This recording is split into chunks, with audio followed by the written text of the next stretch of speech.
Next మనం MLC election గురించి మాట్లాడుతూ ఉన్నాం. మర్చిపోయినాను నేను. ఇవాళ ఎమ్మెల్సీ ఎలక్షన్ కౌంటింగ్ ఉన్నది. 5వ తారీఖు ఇవాళ. ఈ ఎమ్మెల్సీ ఎలక్షన్ కౌంటింగ్లో తీన్మార్ మల్లన్న కాంగ్రెస్ నుంచి పోటీ చేశారు. బీఆర్ఎస్ నుంచి రాకేష్ రెడ్డి పోటీలో ఉన్నారు. అండ్ ప్రేమేందర్ రెడ్డి బీజేపీ నుంచి పోటీలో ఉన్నారు. బక్కా జడ్సన్ ఇండిపెండెంట్గా పోటీ చేసిండు. అశోక్ సార్ ఆయన ఇండిపెండెంట్గా పోటీ చేసిండు. ఇంకా చాలామంది ఉన్నారు. 52 మంది పోటీలో ఉన్నారు. ఆ కౌంటింగ్ 7 గంటలకు ప్రారంభమైంది. ఇది చాలా సుదీర్ఘమైన కౌంటింగ్. దాదాపు 4 లక్షలకు పైన ఓటర్లు ఉంటే 2 లక్షల చిల్లర ఓట్లు వేశారు. ఈ 2 లక్షలకు పైన ఉన్న వేసిన ఓటర్లకు సంబంధించి బ్యాలెట్ పేపర్ అది 52 మందికి ఓట్లు వేస్తారు.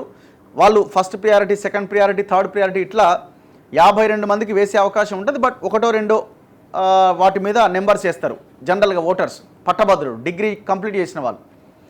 సో వీళ్ళ ఓట్లన్నీ కూడా బ్యాలెట్ పేపర్ కాబట్టి ఆ బ్యాలెట్ పేపర్స్ ఓపెన్ చేయాలి.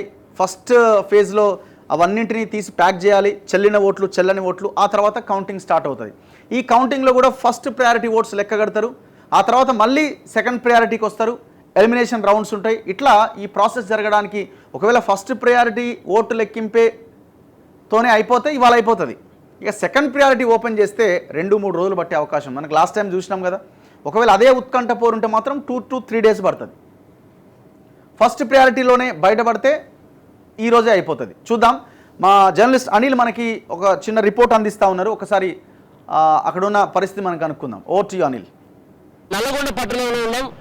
ఒక పక్కన నిన్నే ఎంపీ ఎలక్షన్కి సంబంధించినటువంటి ఫలితాలు కూడా నిన్న రిలీజ్ అయినటువంటి నేపథ్యాన్ని కూడా చూసుకోవడం జరిగింది. అయితే ఇక మిగిలిపోయినటువంటి ఒకే ఒక ఎమ్మెల్సీ ఉప ఎన్నిక తెలంగాణలో జరిగినటువంటి గ్రాడ్యుయేట్ ఉప ఎన్నికకు సంబంధించినటువంటి పోలింగ్ 20వ తేదీన జరగడం జరిగింది. ఈ యొక్క ఫలితాలు ఈ రోజు వచ్చేటువంటి అవకాశం. ఈ రోజు ఆ కౌంటింగ్ సంబంధించినటువంటి కేంద్రం దగ్గర మనం ఉండడం జరిగింది. నల్గొండలో ఆ యొక్క కౌంటింగ్ కేంద్రాన్ని ఏర్పాటు చేయడం జరిగింది ఎన్నికల సంఘం సంబంధించినటువంటి అధికారులు. 20వ తారీఖున ఖమ్మం, నల్గొండ, వరంగల్ ఎన్నిక జరగడం జరిగింది. దీంట్లో భాగంగా మరి ప్రధానమైనటువంటి పార్టీల అభ్యర్థులతో పాటు ఇండిపెండెంట్ అభ్యర్థులు కూడా ఈ యొక్క ఎన్నికల్లో ప్రభావం చూపబోతా ఉన్నారా, ఈ ఎన్నికలకు సంబంధించినటువంటి ఫలితాల్లో ఏ విధమైనటువంటి రిజల్ట్ బయటపడుతుందన్నటువంటి కొంత ఉత్కంఠమైనటువంటి పరిస్థితి నెలకొంది. పల్లా రాజేశ్వర్ రెడ్డి జనగామ ఎమ్మెల్యే గెలిచిన తర్వాత ఆయన గెలిచినటువంటి ఎమ్మెల్సీ గ్రాడ్యుయేట్ ఎన్నికల్లో ఆయన గెలవడం జరిగింది. గతంలో ఆ యొక్క సంబంధించినటువంటి పదవికి ఆయన రాజీనామా చేయడంతో ఏర్పడినటువంటి ఈ ఉప ఎన్నికకు 20వ తారీఖున ఎన్నికల అధికారులు అయితే ఎలక్షన్స్ నిర్వహించడం జరిగింది. దీంట్లో ప్రధానంగా చూసుకున్నట్లయితే అధికార కాంగ్రెస్ పార్టీ నుండి తీన్మార్ మల్లన్న, బీజేపీ పార్టీ నుంచి ప్రేమేందర్ రెడ్డి, మరో పక్కన బీఆర్ఎస్ పార్టీ నుంచి రాకేష్ రెడ్డి, వాళ్ళు ముగ్గురు ప్రధానమైనటువంటి పార్టీల నుంచి వాళ్ళు పోటీ చేయడం జరిగింది. వాళ్ళ యొక్క బలాలని, మరో పక్కన వాళ్ళ యొక్క అంచనాలని కూడా ఏ పార్టీ సంబంధించిన అభ్యర్థి ఆ పార్టీ వాళ్ళు ఆశాభావాన్ని వ్యక్తం చేస్తూ ఉన్నారు, ధీమాను కూడా వ్యక్తం చేస్తూ ఉన్నారు, మేమే గెలుస్తామని చెప్పేసి. మరి చూడాలి, నిన్న జరిగినటువంటి ఒకసారి కనుక ఎన్నికల ఫలితాలను కనుక చూసినట్టయితే తెలంగాణ రాష్ట్రంలో బీజేపీ పార్టీ, కాంగ్రెస్ పార్టీ హోరాహోరీ అయినటువంటి సంబంధించినటువంటి పోటీలో భాగంగా 8 సీట్లు గెలవడం జరిగింది. అయితే ఇక్కడ ప్రధానంగా ఎందుకు చెప్పాల్సి వస్తూ ఉందంటే జరిగినటువంటి ఉప ఎన్నిక నల్గొండ, వరంగల్, ఖమ్మం ఈ యొక్క 3 సంబంధించినటువంటి జిల్లాలో, ఉమ్మడి జిల్లాలో జరిగినటువంటి ఎన్నికల్లో ఇక్కడ కాంగ్రెస్ పార్టీ ఏకపక్షంగా విజయం సాధించడం జరిగింది. అత్యధికమైనటువంటి మెజార్టీతోటి 5.5 లక్షలకు పైన ఓట్లతోటి ఆధిక్యతతోటి నల్గొండ జిల్లాలో ఎంపీ అభ్యర్థి, మరో పక్కన 4 లక్షల చిల్లర ఓట్లతోటి ఖమ్మం జిల్లా, 2.5 లక్షలతోటి వరంగల్ జిల్లా. ఈ ఎందుకు చెప్పాల్సి వస్తుందంటే ఇక్కడ కాంగ్రెస్ పార్టీ చాలా బలంగా ఉన్నట్టుగా స్పష్టంగా కనబడ్డది. సరే, అయినప్పటికీ కూడా ఎమ్మెల్సీ ఎన్నిక, గ్రాడ్యుయేట్ ఎమ్మెల్సీ ఎన్నికల్లో సామాన్యమైనటువంటి వ్యక్తులు వేసేటువంటి ఆస్కారం ఉండదు. ఓటు కేవలం గ్రాడ్యుయేట్ 2020 వరకు డిగ్రీ పూర్తి చేసుకున్నటువంటి వాళ్ళు అప్లై చేసుకుంటే ఓటు అప్పుడు ఎలక్షన్ కమిషన్ వాళ్ళకి ఇచ్చినటువంటి ఓటు ఆధారంగా వేసేటువంటిది. సామాన్య ప్రజలు ఎక్కడ కూడా సామాన్యులు, గ్రామాల్లో ఉన్నటువంటి సామాన్యులు అయితే చదువుకున్నటువంటి వ్యక్తులు, డిగ్రీ వరకు పూర్తి చేయనటువంటి వ్యక్తులు మరి ఎవరు కూడా ఓటేసేటువంటి పరిస్థితి ఉండదు. డిగ్రీ చదువుకున్నటువంటి వాళ్ళే, 2020 వరకు చదువుకున్నటువంటి వాళ్ళే ఓటేసేటువంటి ఆస్కారం ఉంటుంది.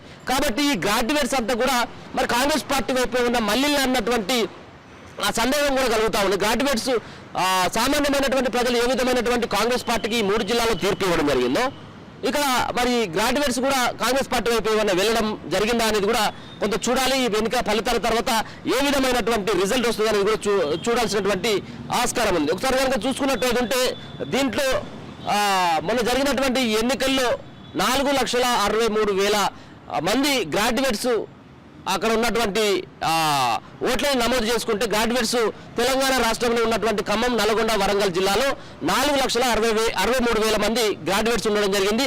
దానిలో మనం చూసుకున్నట్టయితే ఇక్కడ నమోదైనటువంటి పోలింగ్ శాతం 68% పోలింగ్ అయింది. అంటే దాదాపుగా 3 లక్షలకు పైచిలకు సంబంధించినటువంటి ఓట్లు కూడా వేయడం జరిగింది. 3,30,000 మంది ఓటకును వినియోగించినటువంటి సందర్భాన్ని కూడా చూసుకోవచ్చు. దీంట్లో 68% మరి ఓటింగ్ నమోదు కావడం జరిగింది. అయితే ఈ రోజు జరిగేటువంటి కౌంటింగ్ సంబంధించినటువంటి కేంద్రంలో ముందుగా యథావిధిగానే పోస్టల్ బ్యాలెట్లకు సంబంధించినటువంటి ఓట్లు కూడా లెక్కింపు చేసేటువంటి పరిస్థితి ఉంటుంది. ఈ పోస్టల్ బ్యాలెట్లో ఓట్లు కనుక చూసుకున్నట్టయితే ఇక్కడ 2,100 ఓట్లు పోస్టల్ బ్యాలెట్ రూపంలో, అంటే ఉద్యోగస్తులు కానీ ఇక్కడ కొంతమంది అవైలబుల్ లేనటువంటి వాళ్ళంతా కూడా పోస్టల్ బ్యాలెట్ల ద్వారా వాళ్ళ యొక్క ఓటు హక్కును వినియోగించుకోవడం జరిగింది. 2,100 ఓట్లని ముందుగా లెక్కించేటువంటి ఆస్కారం ఉంటుంది.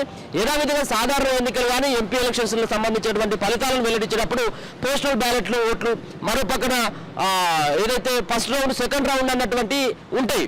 కానీ ఇక్కడ ఎమ్మెల్సీకి వచ్చేసరికి ఇట్లాంటి పరిస్థితి ఉండదు. అది దాదాపుగా ఈ సంబంధించినటువంటి ఓట్ల ఫలితం అంతేకాకుండా ఈ సంబంధించినటువంటి ప్రాసెస్ కావడానికి ఉదయం 8 గంటల నుంచి స్టార్ట్ అయినప్పటికీ సాయంత్రం 6-7 గంటల వరకు ఈ సంబంధించినటువంటి దానిపైన ఒక క్లారిటీ, అంటే గెలిచేటువంటి వ్యక్తి వీళ్ళని చెప్పేసి ప్రకటించేటువంటి ఆస్కారం కూడా సాయంత్రం వరకు కూడా ఉండకపోవచ్చు. ఎందుకంటే ఇలా ఎమ్మెల్సీ ఎన్నికలకు వచ్చినట్టయితే మొదటి ప్రాధాన్యత ఓటు, రెండో ప్రాధాన్యత ఓటు, మూడో ప్రాధాన్యత ఓటు అని చెప్పేసి నిలబడ్డటువంటి 53 మంది ఎవరైతే అభ్యర్థులు వాళ్ళ యొక్క సంబంధించిన ప్రాధాన్యత ఓటు ద్వారా వాళ్ళు నిర్ణయించేటువంటి ఆస్కారం ఉంటుంది. అంతేకాకుండా ఇక్కడ ఎవరు గెలిచినప్పటికీ కూడా 50% ఓట్లు రావాల్సినటువంటి ఆస్కారం ఉంటుంది.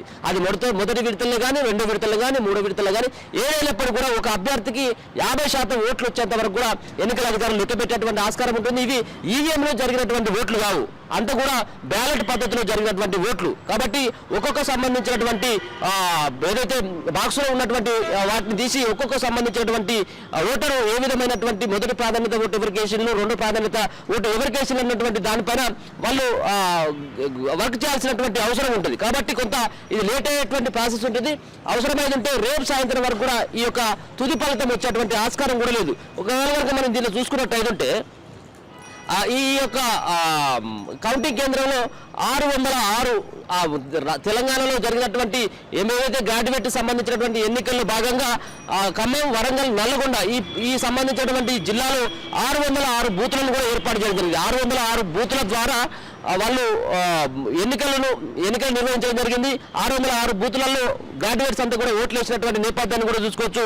అంతేకాకుండా ఈ యొక్క కౌంటింగ్ కేంద్రంలో 5 హాళ్లు పెట్టడం జరిగింది. 96 టేబుల్ను కూడా ఏర్పాటు చేయడం జరిగింది. ఈ 96 టేబుల్లో భాగంగా ఒక్కొక్క సంబంధించినటువంటి టేబుల్కు ముందుగా 100 ఓట్ల చొప్పున వాళ్ళు తీసేటువంటి ఆస్కారం ఉంటుంది. ఒక్కొక్క సంబంధించినటువంటి కట్టలు 25 సంబంధించినటువంటి ఓట్లని ఒక బండల్ రూపంలో ఒక కట్టేటువంటి ఆస్కారం ఉంటుంది. దాని తర్వాత ఓట్లను లెక్కించేటువంటి కార్యక్రమం, ఇదంతా పెద్ద ప్రాసెస్ ఉండేటువంటి అవకాశం ఉంటుంది.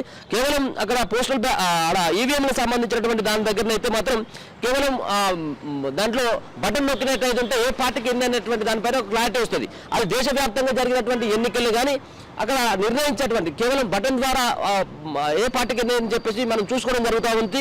ఎన్ని ఓట్లైనప్పుడు కూడా ఆ క్షణాల్లో తెలిసేటువంటి ఆస్కారం ఉంటుంది. కానీ ఇక్కడ పోస్టల్ బ్యాలెట్ల ద్వారా చేసినటువంటి ఈ యొక్క ఎమ్మెల్సీ ఎన్నికల్లో కాస్త లేట్ అయ్యేటువంటి ఆస్కారం ఉంటుంది. ఈవినింగ్ వరకు కూడా మరి ఈ యొక్క ఫలితం రాకపోవచ్చు. రేపే ఈ యొక్క తుది ఫలితం వచ్చేటువంటి ఆస్కారం ఉంటుంది. సాయంత్రం వరకు ఈ బండలు కట్టడం, ఈ సంబంధించినటువంటి టేబుల్ ఈ యొక్క వ్యవహారం ఉంటుంది. కాబట్టి రేపు మధ్యాహ్నం లేకపోతే రేపు సాయంత్రం వరకు కూడా ఒక తుది తీర్పు వచ్చేటువంటి ఆస్కారం ఉంటుంది. అధికార పార్టీలో ఉన్నటువంటి తిమ్మారు మల్లన్న, మరో పక్కన బీఆర్ఎస్ పార్టీ సంబంధించినటువంటి అభ్యర్థి కూడా కొంత గట్టిగా పోటీచ్చినట్టు తెలుస్తా ఉంది. మరో పక్కన బీజేపీ పార్టీకి సంబంధించినటువంటి అభ్యర్థి ప్రేమేందర్ రెడ్డి సైతం కూడా అక్కడ కొంత థర్డ్ ప్లేస్ లో ఉన్నటువంటి ఆస్కారం ఉంటుందని చెప్పేసి భావించి వాళ్ళ యొక్క ఓట్లు కన్వర్ట్ అయిపోయినాయి బీఆర్ఎస్ పార్టీకి అనేది కొంత ప్రచారం సాగుతా ఉంది. ఏదేమైనప్పుడు కూడా కాంగ్రెస్ పార్టీకి కలిసి వచ్చేటువంటి అంశం ఏంటిదంటే 3 జిల్లాల్లో కాంగ్రెస్ పార్టీ ఏకపక్షంగా అత్యధిక మెజార్టీతో నిన్న జరిగినటువంటి ఫలితాల్లో బీజేపీ అక్కడ ఉన్నటువంటి కాంగ్రెస్ పార్టీ అత్యధికంగా ఓట్ల షేరింగ్ తోటి వాళ్ళు గెలవడం జరిగింది. కాబట్టి ఇది కాంగ్రెస్ పార్టీ కొంత ఉపశమనంగా చెప్పుకోవచ్చు. మరో పక్కన తీన్మార్ మల్లన్న సైతం కూడా గత ఎన్నికల్లో ఆయన పోటీ చేయడం, గత ఎన్నికల్లో ఏదైతే గెలుపు ముంగిటి వరకు వచ్చి ఆగిపోయినటువంటి నేపథ్యం, ఇంకొక పక్కన ఆయన ఓట్ల ఎన్విరాన్మెంట్ ఏదైతే ఉందో కొత్త ఓట్లకు సంబంధించినటువంటి దాంట్లో చాలా మంది కూడా 1,00,000 ఓట్ల వరకు కూడా వాళ్ళు తీన్మార్ మల్లన్న కానీ తీన్మార్ మల్లన్న టీం సంబంధించినటువంటి సభ్యులంతా కూడా దగ్గరుండి కొత్త ఓట్లను కూడా నమోదు చేసినటువంటి ఆ పరిస్థితి కూడా చూసుకోవచ్చు. కాబట్టి కొంత కాంగ్రెస్ పార్టీ మరో పక్కన వ్యక్తిగతమైనటువంటి చేసిమతో ఒక చిన్న రిపోర్ట్ ఇది. మనం ఈరోజు ఎమ్మెల్సీ ఎలక్షన్ల కౌంటింగ్ మీద ఫుల్ ఫోకస్ పెడుతున్నాం. మా జర్నలిస్ట్ అనిల్ అక్కడే ఉన్నాడు, ఎప్పటికప్పుడు మనకి లేటెస్ట్ అప్డేట్స్ అందించే ప్రయత్నం చేస్తూ ఉంటాడు. సో ఈ కౌంటింగ్ చాలా సుదీర్ఘమైన ప్రక్రియ. ఇప్పటికిప్పుడు మనకు తక్షణం ఏం జరుగుతుందని తెలుసుకోవడానికి అవకాశం లేదు. సో ఏదైతే బ్యాలెట్స్ ఉంటాయో అవన్నీ ఫస్ట్ కట్టలుగా డివైడ్ చేయాలి.